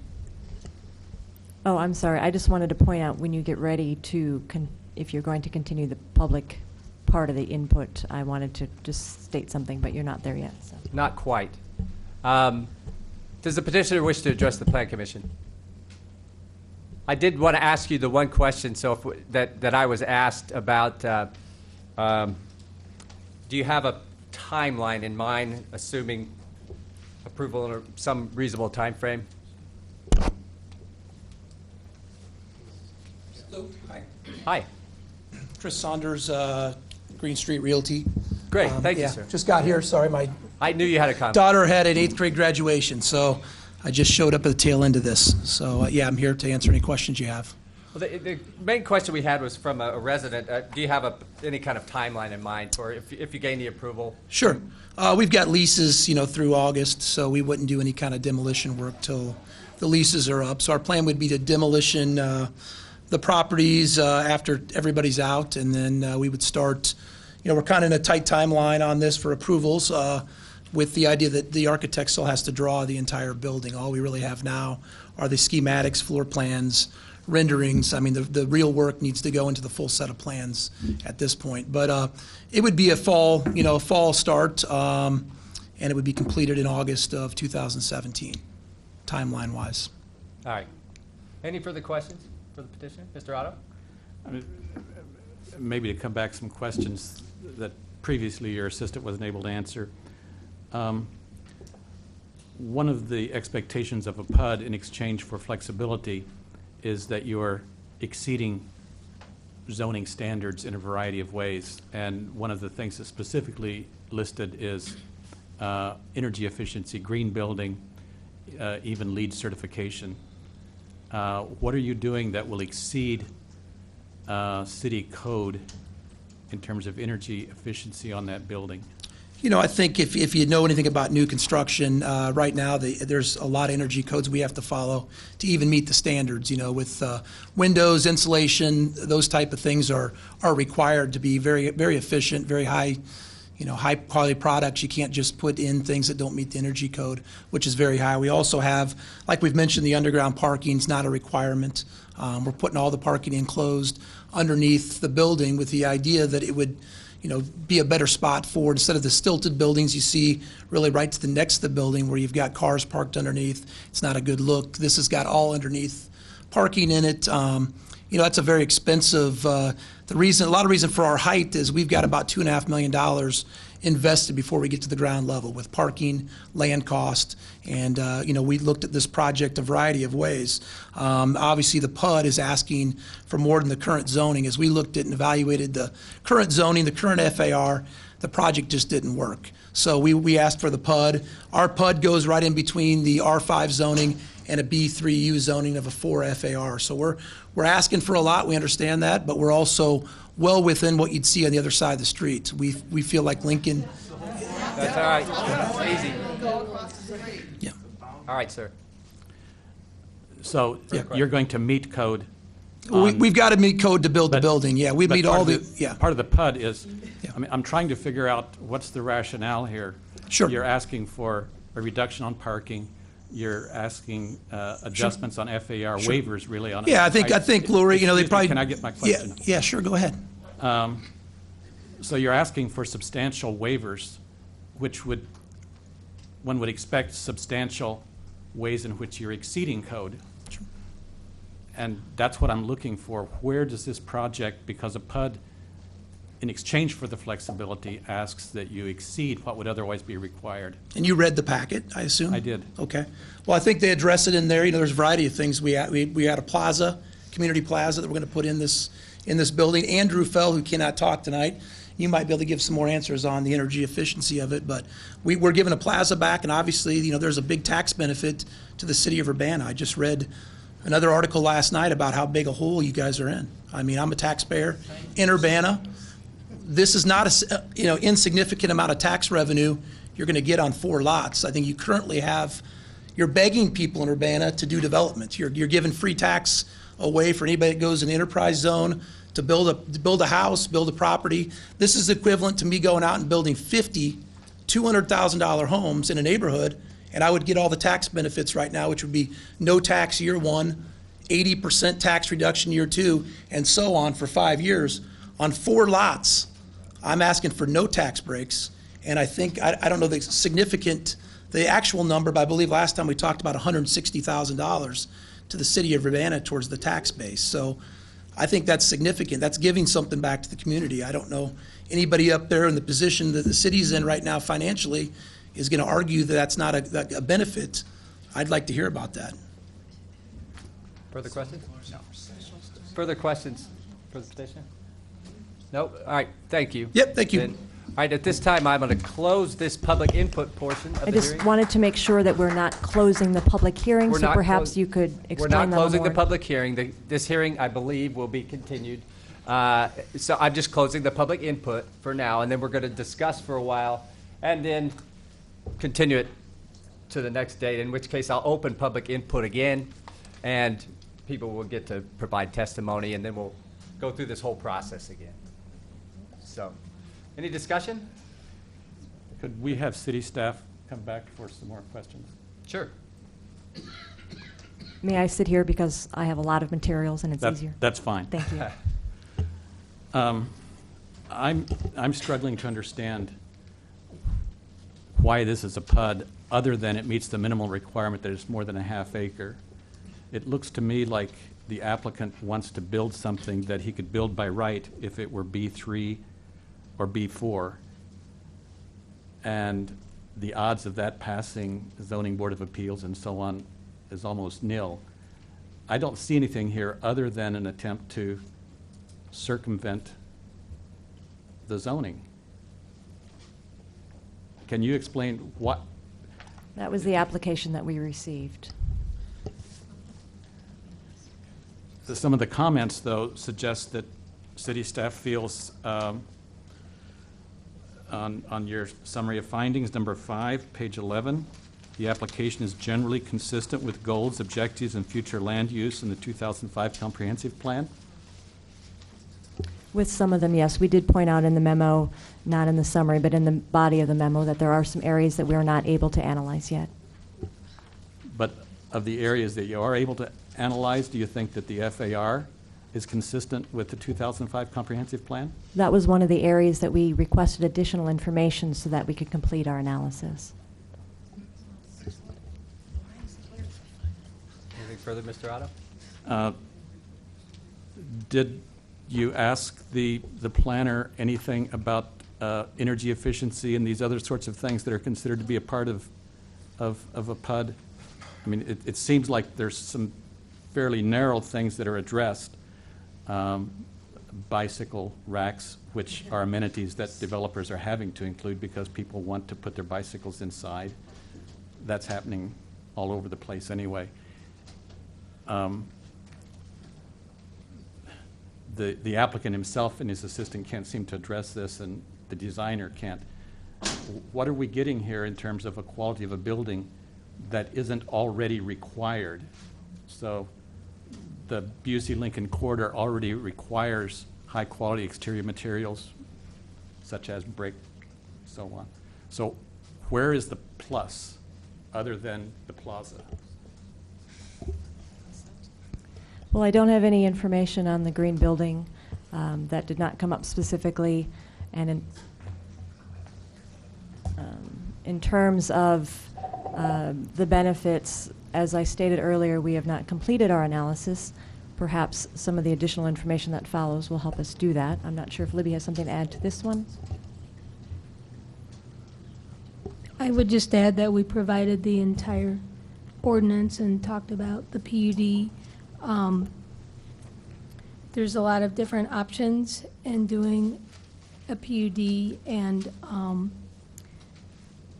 this didn't really fit like the mixed use that we foresaw in a residential PUD, so I think it only fit within the unique properties. But it's not the staff's job to design a project. We provided the information and provided the amount of analysis that we could, and very familiar with the comprehensive plan and with the Lincoln-Busey corridor.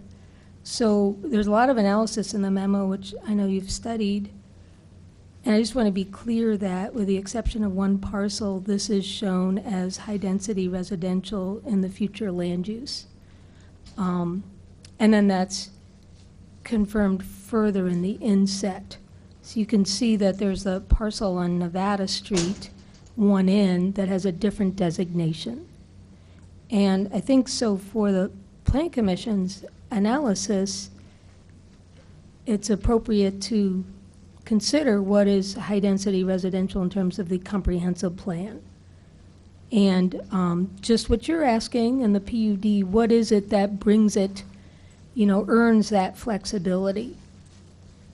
When we revised how we did PUDs several years ago, we wanted to find a way to promote innovative solutions to challenging situations, or even types of uses that we hadn't anticipated, live-work situations, things of that nature. So we put in a lot of goals, and I think that there's more work that needs to be done to show how this project might or might not conform to those goals. And I just wanted to point that out, that it's got that orange, the high density. It's a very narrow strip along Lincoln Avenue in that location.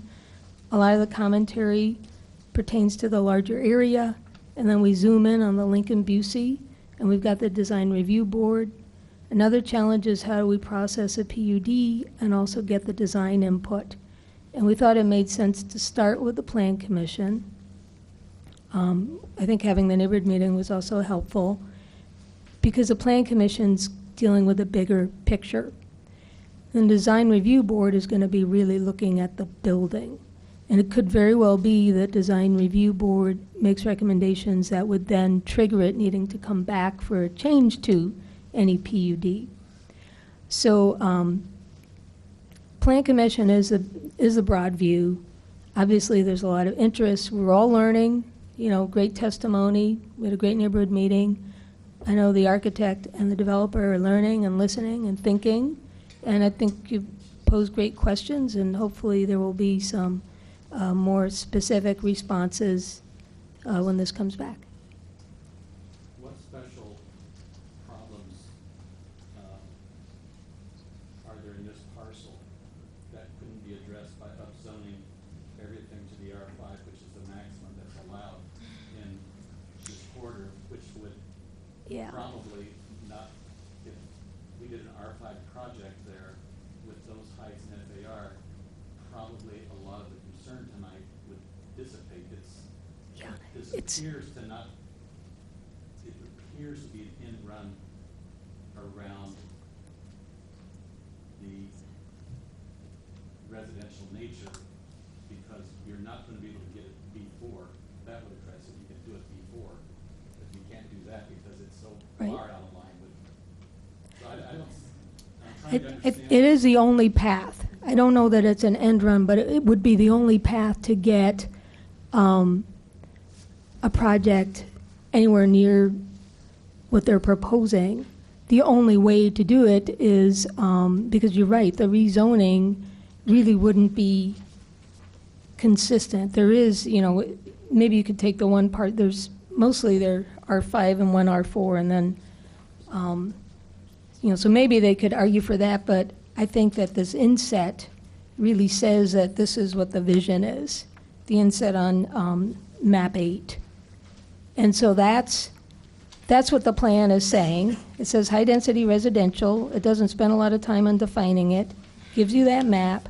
The zoning ordinance, you're only allowed to do so much. And our our medium and high-density zones are very different than what you have in Champaign, and also what you have in B3U and CCD and other areas. They're very limited in height and FAR in particular. So, Excuse me, isn't the density defined by R5? Yes. Pardon me? Isn't the density in that quarter defined by R5? High density means what you can build on R5 zoning, because I think that the plan designation and the zoning designations are not necessarily equivalent. Plan designations are broader, and they're for the long term. They are not a match. When it says high-density residential in the plan, that means something different and broader than when you look on a map and it says R5. But as we've talked about tonight, your zoning is what the law is. That's what you've got to do. Your planning is what future is, what the vision was. So the difficult task for the Plan Commission is to think through what was a vision here in terms of high-density residential, and then to study the PUD like you've been doing, and look and see, does this meet that? Does it meet these criteria? Or are there conditions that would be offered, or is there a different approach? So I think that you're really narrowing down the questions in the right direction. one more question. Has there been any discussion? Can't hear. Has there been any discussion between staff and the developer on stormwater retention? Because with the paving, the open area will almost exclusively be paved. The amount of permeable area there, and it didn't really dawn on me until I saw the aerial photo with how massive the roof of this is. The only other PUD that I've been involved in was the one down on Windsor Road, the swim club. And, so stormwater detention, you've got to keep your water on site. Any discussion about stormwater detention? I would refer you to page 7 of Exhibit F. This is the impervious area plan. There is a designation toward the bottom, if you're looking at it landscape, toward the bottom, subsurface chambers for stormwater detention. We don't require specifics at this point. That comes during the building permit process in terms of how big, but there are provisions shown for stormwater detention. Page 7, Exhibit F, page 7 of 20. It's where all of the plans, Exhibit F has all of the plans, floor plans.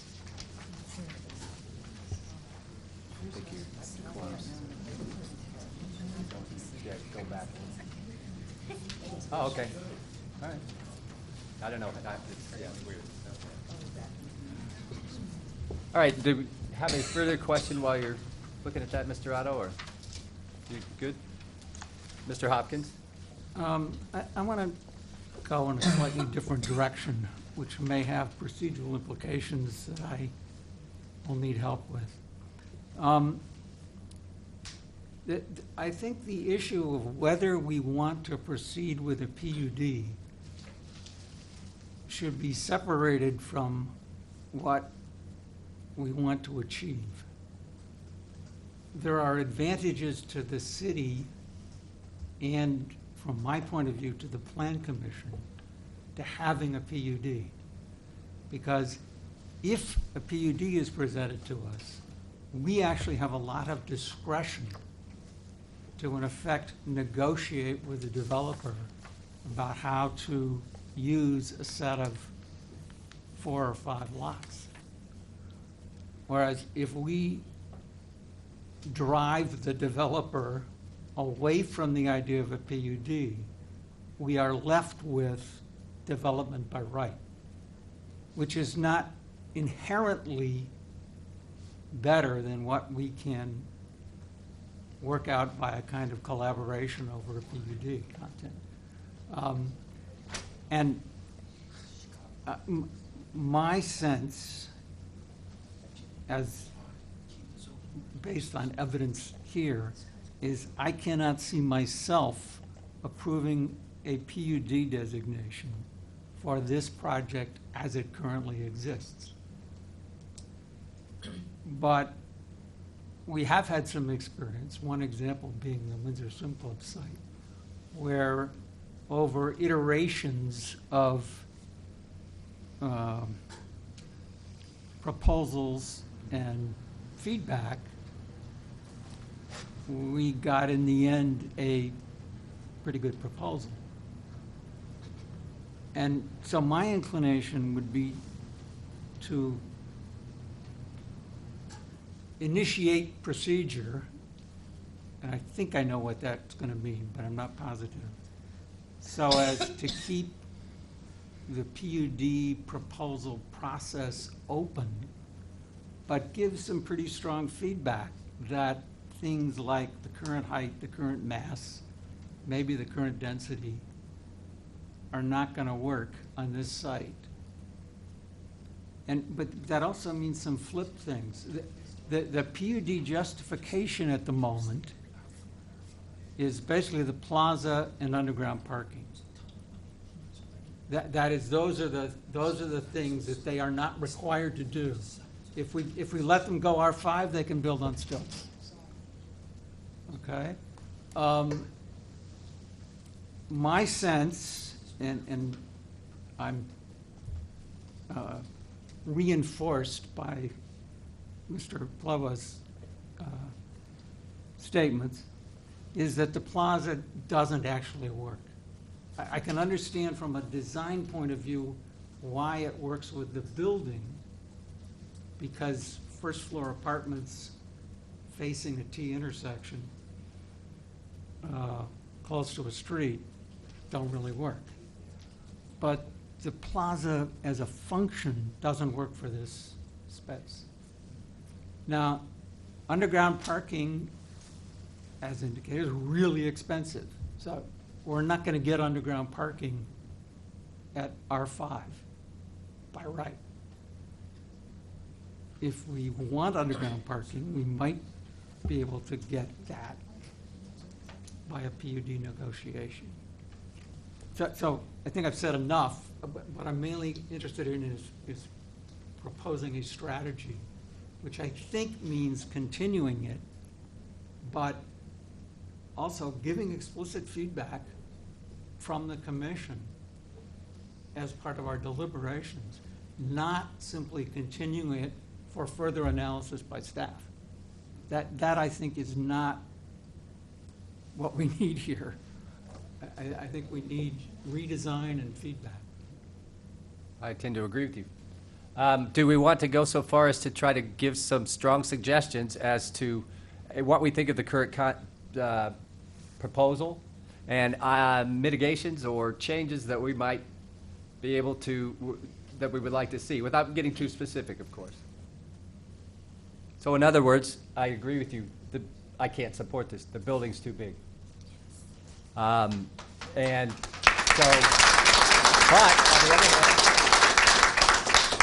I think, as several of the residents said, a nice building with reasonable features could be a tremendous addition to the neighborhood.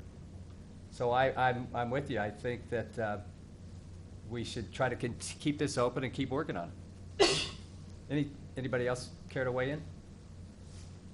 Mr. Trail? I like that.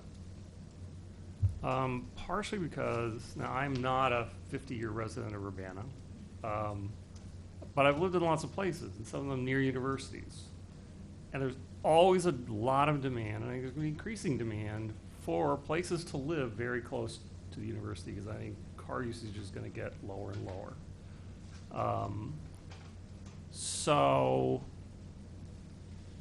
to me, I think Urbana has to get denser.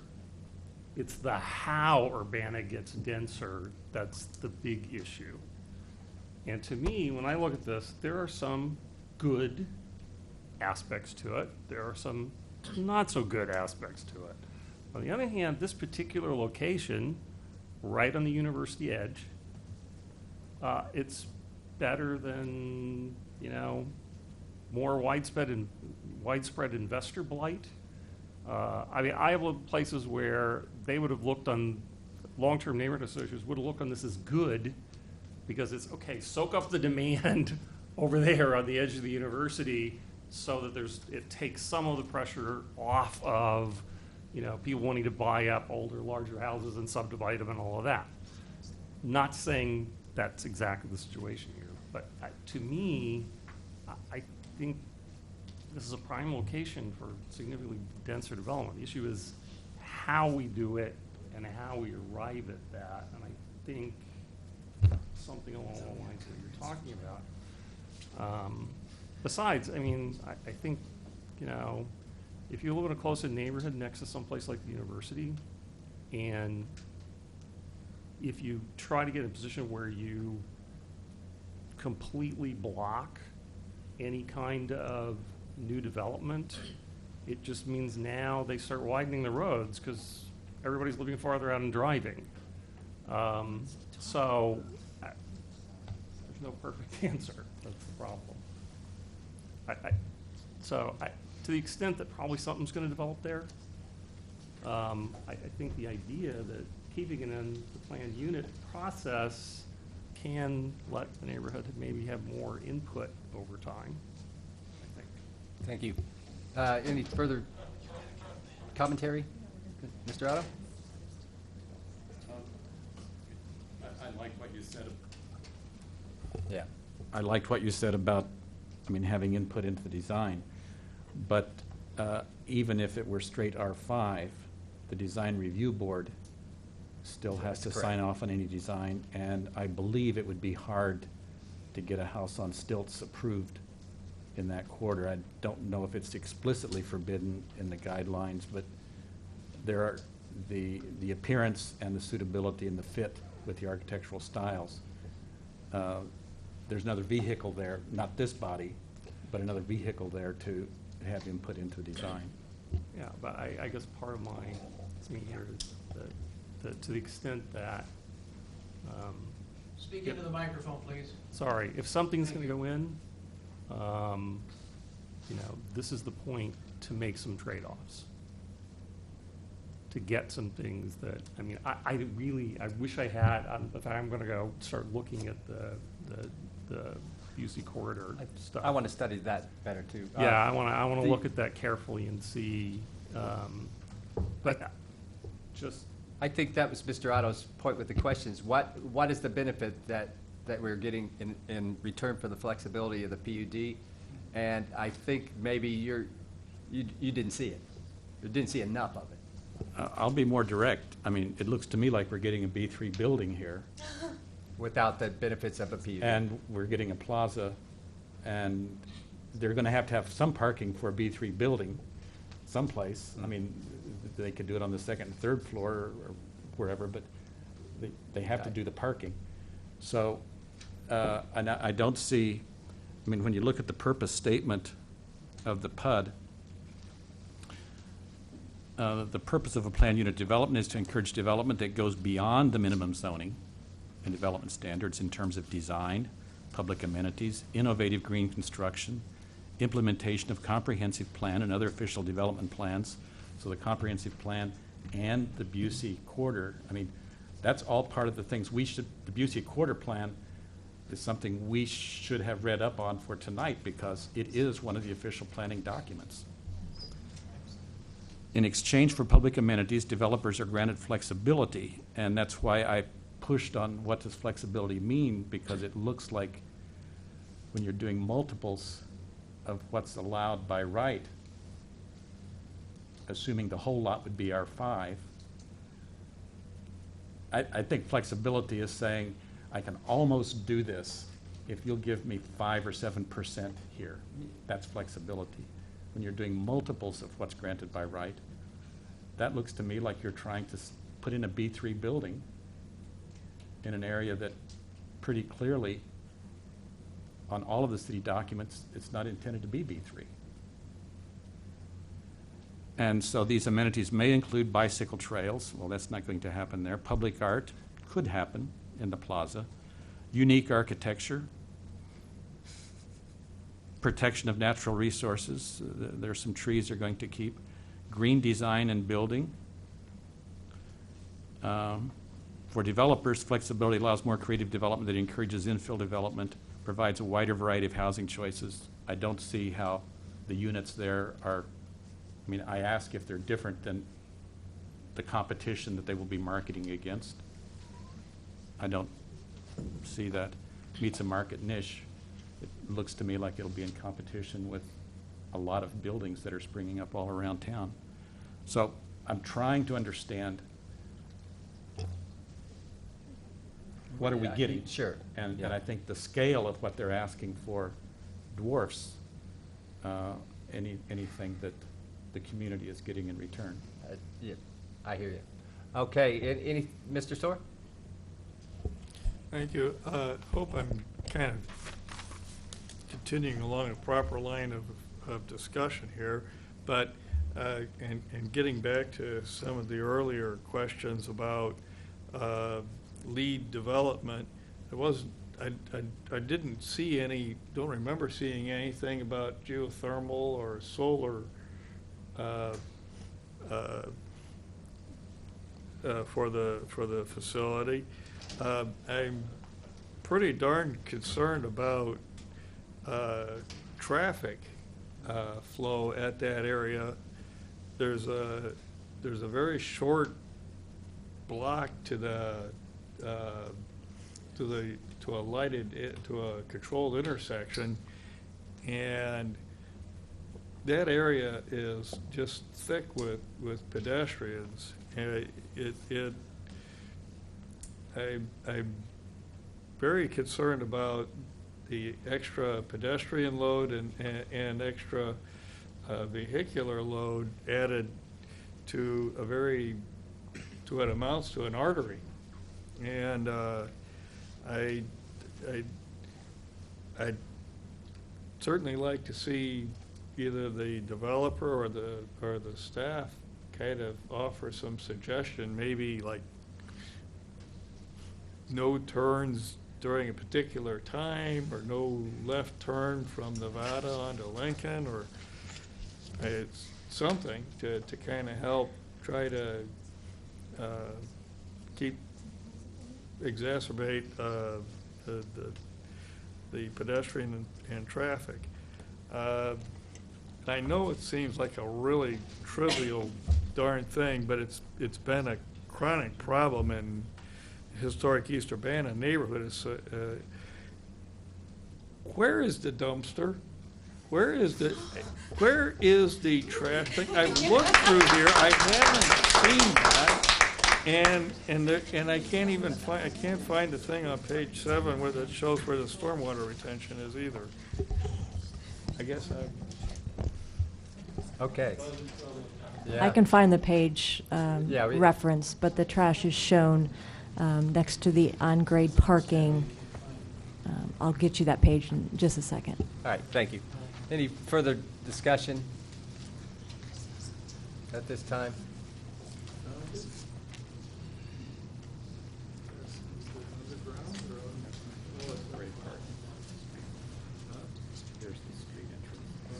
What page is that in the memo?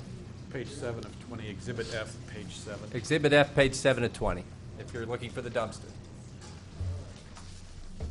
we get to park the bikes right next to the dumpster. So do you understand which direction I think we're kind of asking you to look and work with the developer? And with the input of the residents?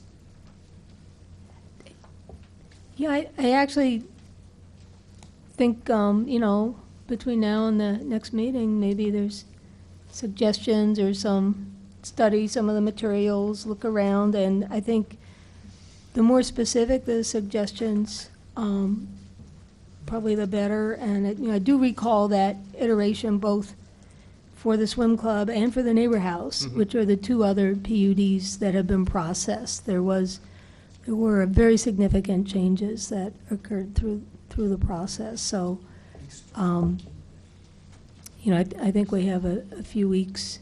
And questions, or how would you suggest communications, Lori? Communications. From plan commissioners, questions and. Oh, I see. If there are specific suggestions or questions that can be directed to me, then what I can do is share those with the developer and also put those together and have it as part of the packet, of course, for the next meeting. I would remind commissioners to do that as, get you to do that one-on-one directly and Individually, don't yes. include the group. That'd be a violation of the Open Meetings Act. So, Mr. Hopkins. So do we need a motion to continue? I'd like to make a comment before. Mr. Otto? I want to be clear for the project to get my support. It's going to largely be consistent with an R5 designation with tweaking, but not radically exceeding the zoning requirements of R5. So I'm saying I could support upzoning the two lots that are what, R4 to R5? There's for one lot consistency. that's R4, yes. Yeah. But for this project to get my support, it's going to have to largely be consistent with that, which I read that as being the underlying requirement of the Illinois Busey Corridor study. Right, so you would say similar floor area ratio to what's They have to make the parking, the floor area ratio, Yeah. all of these things, the height, largely consistent with R5. With a clear benefit, And yeah. with the Busey, The design, Illinois sure. Busey Sure, corridor, absolutely. because even though it wasn't referenced tonight, it's implicit when it says that we make our decisions based upon the Absolutely. city planning documents. And that gets quite specific. You're right. And one of the things that's very clear in there is that the high-density portion of that, there's two zones there. And Zone 1 is most of it right along Illinois and a little bit, I think, on Nevada. But that is to be stepping down, transitioning from the bigger buildings on the west Right. side of Illinois so that you don't start encroaching. Where do you make the transition? And so once you read that document, it just, I don't know how one can accommodate something of this scale consistent with that document, because it should be smaller than the buildings on the other side of the street. That's pretty good direction. Mr. Hopkins talked about a So, motion to continue. A motion to continue, we want to be to a specific date, is that correct? Yes, that's the best way Okay, to handle it. So And it was, I got the date here, I think. I will move that we continue this case, which I don't have the number in front of me, to the next meeting, which is June 9th. And I will explain the intent of that as meaning a expectation of continuation that may go beyond that, because it is not, from my point of view, just additional staff time, but it's an expectation that the actual proposal may be changing. So, I don't know whether there's a second, but anyway. Moved by Mr. Hopkins. Second. Second, Mr. Otto. We'll do a roll call on this motion.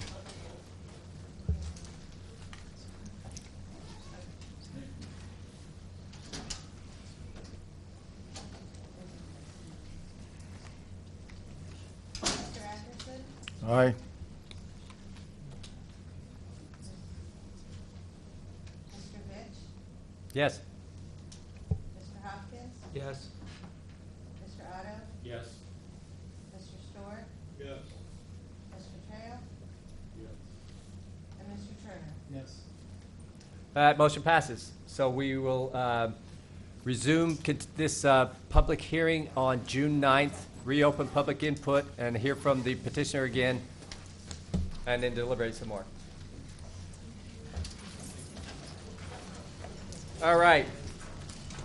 So we don't have any old business, no new public hearings, no new business. Is there any audience participation? on something other than the case that we just continued. No, I just wanted to say something if I'm allowed to. Not, I've continued the public hearing for now, but you'll be welcome to talk when we reconvene.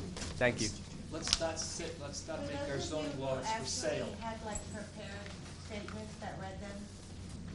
If you could like maybe give us a copy, that would be really helpful. That way we can get it in the minutes right. You can make copies if you don't, if you don't have them. Okay, staff report?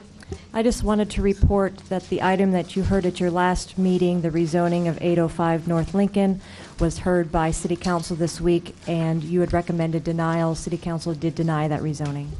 Thank you. We don't have a study session, therefore we are adjourned.